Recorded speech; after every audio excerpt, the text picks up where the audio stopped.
As I sat in the bustling common room of the inn in Rugalov, I couldn't help but listen intently to the tales of daring adventures that filled the air. My name is Jarvis, a magic user, with a flair for the arcane, and like many here, I felt the weight of my dwindling coins pressing down on me. It was then that I heard whispers of a treasure trove hidden within the fabled Lost Tunnels, an ancient underground dungeon. My curiosity piqued, I approached Klonn, a rugged fighter known for his agility and sharp instincts. We quickly bonded over our shared desire to escape our financial struggles and find a way to rise above our circumstances. Just as we began to formulate a plan, a sly male thief named Riven joined us, his pockets completely empty, but his quick wit and nimble fingers promising to be invaluable in navigating traps and securing treasures. Not far behind, Eldrin, a devoted cleric of the Church of Karamikos, entered the inn. Though he resided at a local monastery, he yearned for the adventure and the chance to gain notoriety that might catch the attention of Lord Lutescu, the Lord of Rugalov. Pooling our meager resources, we set off towards the Lost Tunnels, excitement and determination coursing through us. As we approached the entrance, a gaping maw of darkness loomed before us, framed by ancient stone that pulsed with the life of its own. Vines twisted around the weathered archway, their tendrils reaching out like skeletal fingers, while the air grew heavy with the scent of damp earth and distant whispers. Shadows flickered along the walls, warning of the perils that lay within. The entrance exuded an aura of foreboding, a threshold between the mundane world and the untold mysteries of the Lost Tunnels. I felt a thrill of danger coursing through me, my heart racing with anticipation of the arcane secrets waiting to be uncovered. Klonn's excitement was palpable. Riven's eyes sparkled at the thought of hidden riches, and Eldrin offered a silent prayer for our protection. With a shared breath, we stepped forward, crossing into the unknown, ready to confront the ancient horrors and forgotten wonders that awaited us in the depths of the dungeon. The fantastic depths. This was our chance to change our fates, and I was determined to seize it. Welcome everybody to another Fantastic Depths video. This time we're going to be using Fantastic Depths to do a Rules Cyclopedia based solo dungeon crawl. I will be melding Rules Cyclopedia with some other very good solo adventuring games like Cur Nathalis and possibly D100 Dungeon. Maybe a little Four in the Darkness, I don't know. Just wherever I can pull rules from that I can adapt to Rules Cyclopedia D&D, I'm going to do it. So, should be fun. And let's get started.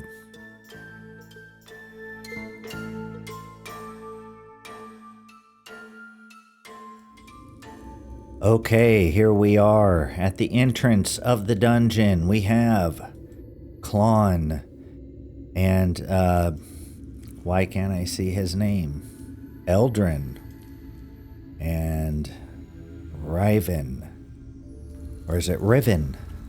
Riven, kind of like Riven. Riven's cool too, and Jarvis. And so the two guys in the heavy armor up front, and then the two less armored, less hit point characters in the back. So, let's get started. Let's see, somebody needs to provide a light source. And so we'll have Jarvis do that. And let's see, Jarvis has he has a lantern.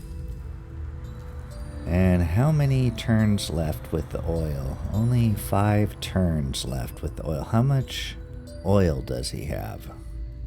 Got 2 extra flasks. Okay, that's fine.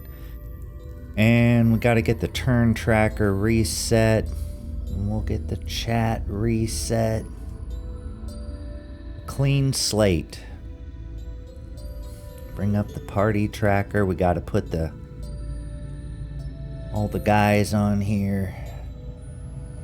There we go.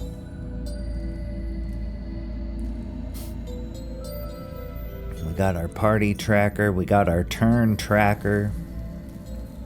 And I think that's good. So we will light the torch, clicking the light manager macro, and we'll choose the lantern. And so now we have some light. And being the first turn, okay, so what is our max move rate? Looks like 30 feet per turn.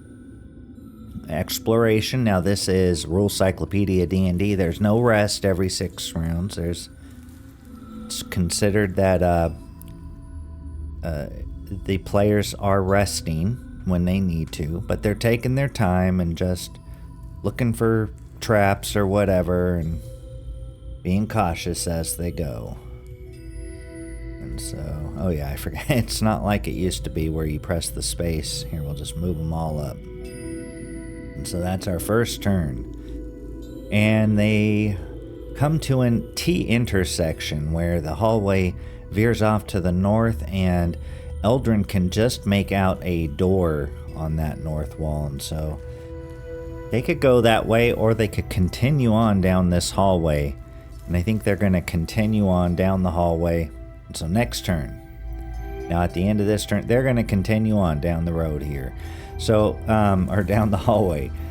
Next turn, at the end of this turn, we need to roll for a wandering monster check to see if there's a wandering monster on the following turn.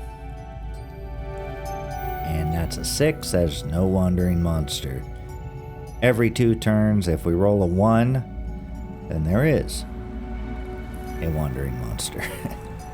Okay, our third turn, we've already spent 30 minutes, we're just checking out this hallway, we're taking it easy, listening for sounds and being cautious. We want to get out of here alive. Okay, we've come up to a door, and then we can see that the hallway ahead takes a turn north. And so we will have Eldrin and Klonn, who are at the door right now. They're going to spend a turn listening at the door. So let's see how they do. Now you may wonder, well, how does that work when you're doing a solo? You're going to know the role. With my version of solo D&D is they roll. If they hear something, then when they go in, they get a bonus on their surprise roll to not be surprised. If they don't hear anything, and so yeah, there is some difference because they can't just choose to avoid the room if there's nothing in there, or if they hear something and they're wounded trying to get out or some situation like that. I'll have to think of a different rule, but for the most part, that's how it's going to play out. If they hear something in there and there is something in there, then they will get a bonus on their surprise roll to not be surprised. All right, so roll for Klonn.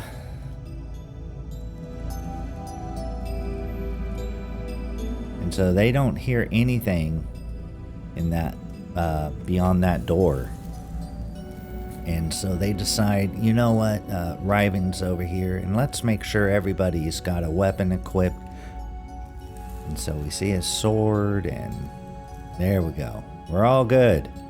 All right, so I think everyone's weapons equipped, and we're good to go. All right, so they're going to open the door, or they're going to try to open the door. It's not guaranteed that this door can be opened. So let's see, is it locked or stuck? And the door is unlocked, but it's stuck shut. So what that means is we would have to force the door open, and for every turn that we spend doing that, we're going to be rolling on the wandering monster chart. So let's do that. And so there is going to be a wandering monster on the next round no matter what. And so we'll deal with that then. These guys hear a noise. Let's see how far away the wandering monster is. Now it's going to be, I believe, 2d6 times 10 feet, but we'll check the rules real quick. Okay, yep, 2d6 times 10, because I believe this would be dim light. I mean, a lantern's okay, but it's not great lighting. So, you know, that's weird how that overlaps like that. All right, so 2d6 times 10. 90 feet away. Okay, let's see where they might be. All right, I'm going to say they're going to be coming around the corner from up here. And so we'll roll on the encounter table, see what it is. And we're just using the, the default encounter tables from the rule books. And it's going to be Sturge. Oh, man. Those things can really be dangerous for a first level party. And so there's 1d8 Sturge. How many are there? Oh, of course. So there's 8 Sturge. So I would guess that the party is hearing some noises. The buzzing of the Sturge coming down the hallway at full speed down here, and we'll see what happens. So I'm going to drag some Sturge out onto the map. A swarm that big, again, is really dangerous for a first level party. They're in the air. We'll say the ceiling on this place is maybe, 7-8 feet tall. So they could get all around the party and really cause some damage. And so, well, this might be the end of the party. Let's see. So we'll enter into an encounter. We got it all set up, so we'll do begin combat.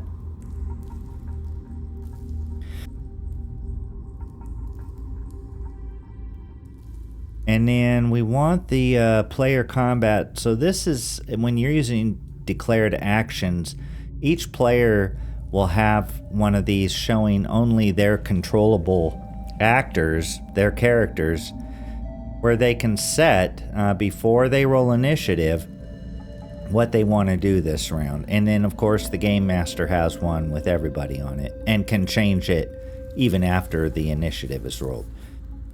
And so I think this is good. Just it defaults to attack unless you don't have anything to attack with. If you have like only a bow, it will default to fire shoot. There's some intelligence behind the default it picks depending on what you have available. And we'll just go with the default. So that's going to be a big combat there. A lot of things. We'll see if we get out of this. So let's roll for initiative, and we're doing individual initiative, and slow weapons go last, and high dexterity gives you a bonus. All right, we got one Sturge leading the pack, so they can move 60.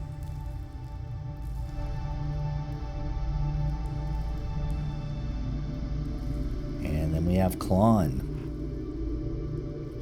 And Klonn can move 30. And so I think Klonn can just get over there and take care of this first one. And he does have some visibility here. Not much, but a little bit. I don't know how we're seeing the rest of that. Oh, duh. It's because I'm the Game Master. Okay, so Klonn attacks with the two-handed sword. And I don't believe there's any special rules for the Sturge. Let me check. No, the only thing is it attacks with its beak, and if it hits, it gets stuck on you like a mosquito, and then it sucks you for 1d3 points of damage each round after that until you die.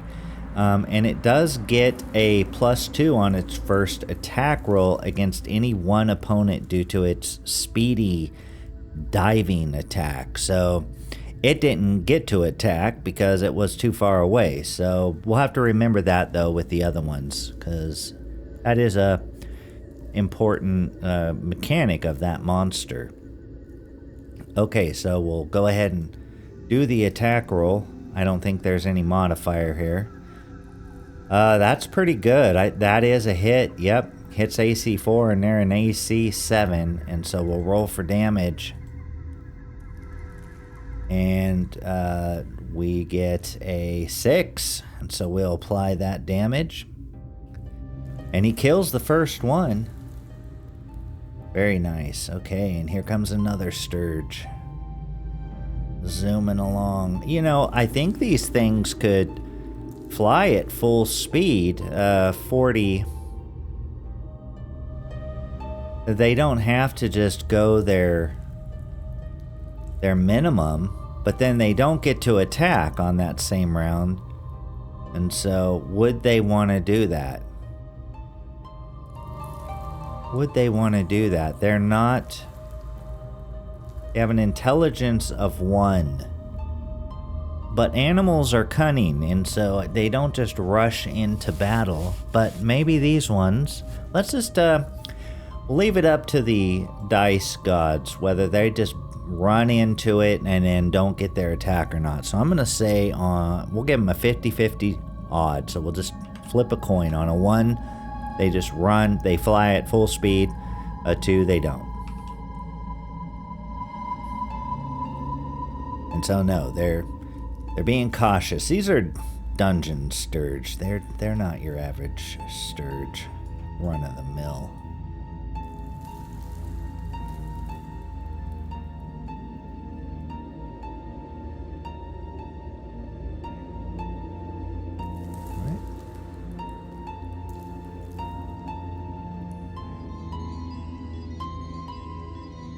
Love the new move in Foundry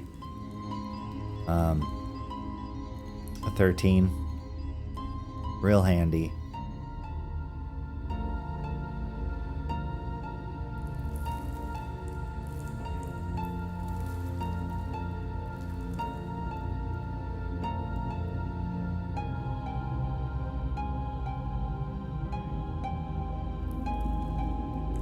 And now it's Jarvis's turn. And Jarvis is not taking any chances here. He's not just gonna rush into combat, so... But maybe he'll step up a tiny bit. Shed some light on the situation. And another Sturge. Another Sturge, another dollar.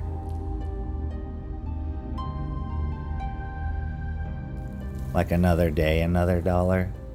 Like I have to explain it. Okay, here we got Eldrin. Can he turn Sturge? I don't think so. So Eldrin can move 30. So we'll get him up here. Like that. And he will attack this one. And he's got a war hammer. He swings that hammer. And I think that's a hit. Yes, it is. Roll for damage. Woo! Nice. 7 points. I think it's dead. Hey, they're doing good so far. Next is Riven.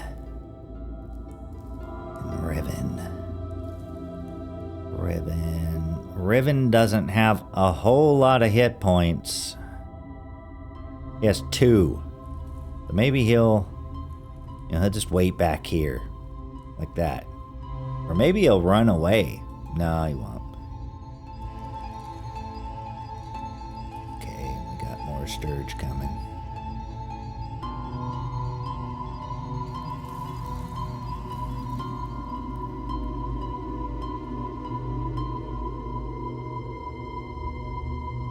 And finally... You know, there's something I noticed that I don't like, and that is defeated is not dead. So if you have a dead monster, it doesn't skip it.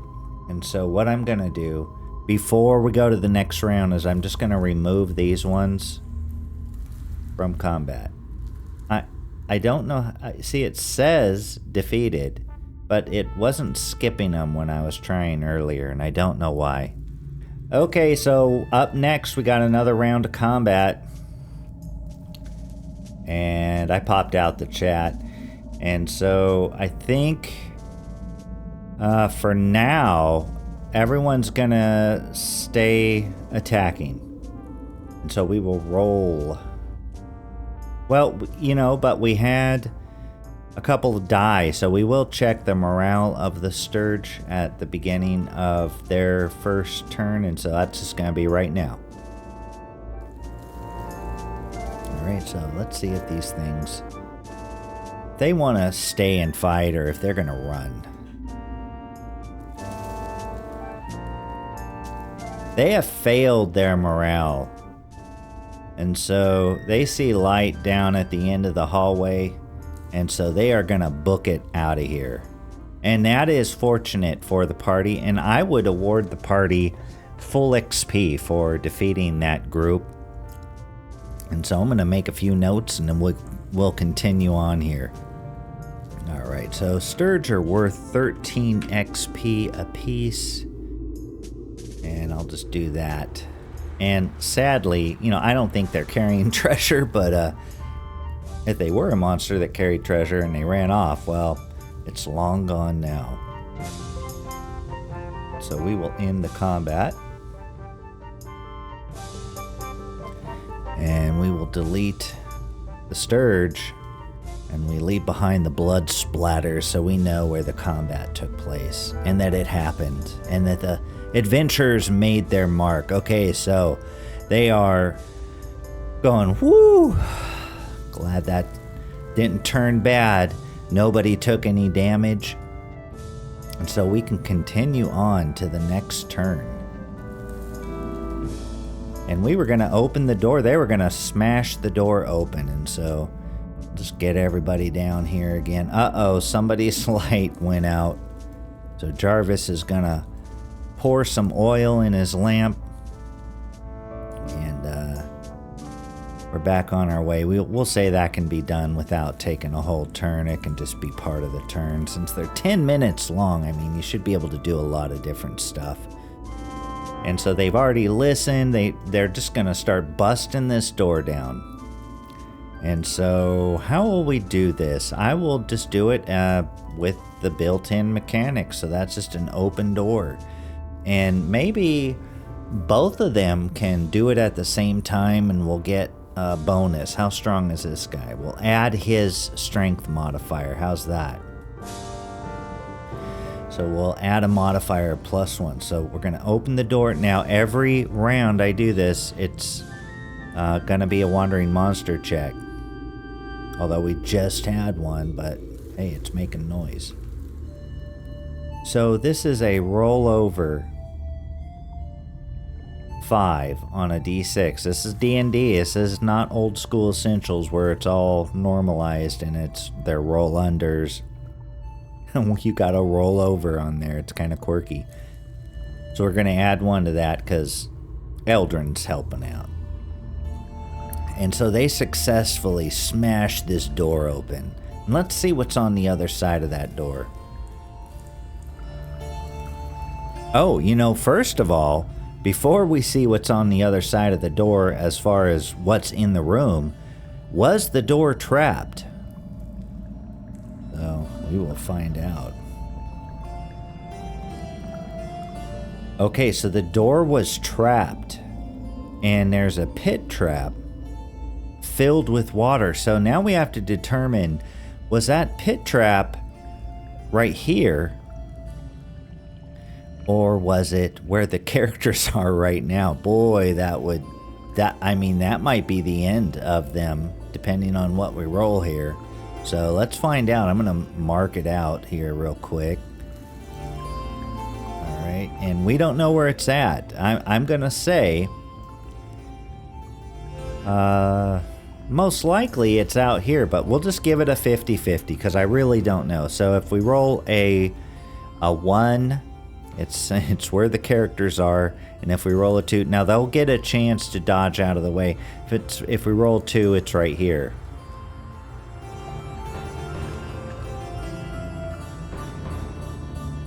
Oh, okay. So, oops, I accidentally drew another. So the pit trap opens up right underneath them as soon as they open that door. That is devious, and it's filled with water, and it says it's 20 feet. So anybody who's carrying something that can get wet and damaged by water, I'm looking at you, Jarvis, your spell book. Oh man, a mess. But we'll see how this goes. All right, let's just go around the circle here. Jarvis, can he get out of the way in time? So it could be either in this situation, you can either do a death ray or poison check, or I mean a magic wand saving throw, because that's like a dodging out of the way sort of a movement, or we could do a dexterity check. I know which Jarvis would prefer. Does he have any skills? Jarvis has acrobatics, which gives him a +2 bonus on saves versus mechanical traps, which would be, and this is a mechanical trap, and so that's a dexterity roll. So he is going to try and jump back to this location right here. So we'll see if he can do it. Good luck, Jarvis. And he does. Woo! Okay, Jarvis jumps out of the way as the trap opens up. Klonn. Does Klonn have anything that can help him? He is quite dexterous, I believe. He also has the acrobat. Man, what are these guys that belong in a circus? They belong in a circus. Did they all, they secretly knew each other in a circus. It all makes sense now. Okay, so Klonn will jump this way. Well, we'll see if he jumps that way, right? Because I have to check. So we roll. And he succeeds. All right. So he gets out of the way. Next, we check for Eldrin. What's up, Eldrin? You've got a good dexterity. Do you have acrobatics? Well, he does not. He doesn't really have much to help him. And so, but he has a really good dexterity. So we'll just leave it up to a dexterity roll. And he succeeds easily. And so he jumps out of the way. And Riven, the least dexterous of them all, the thief. But does he have acrobatics? Was I metagaming when I picked that skill, maybe? No, but he has a danger sense. So would his danger sense have kicked in? Let's see. Did he get the sense that this was going to happen? If so, we'll give him a bonus.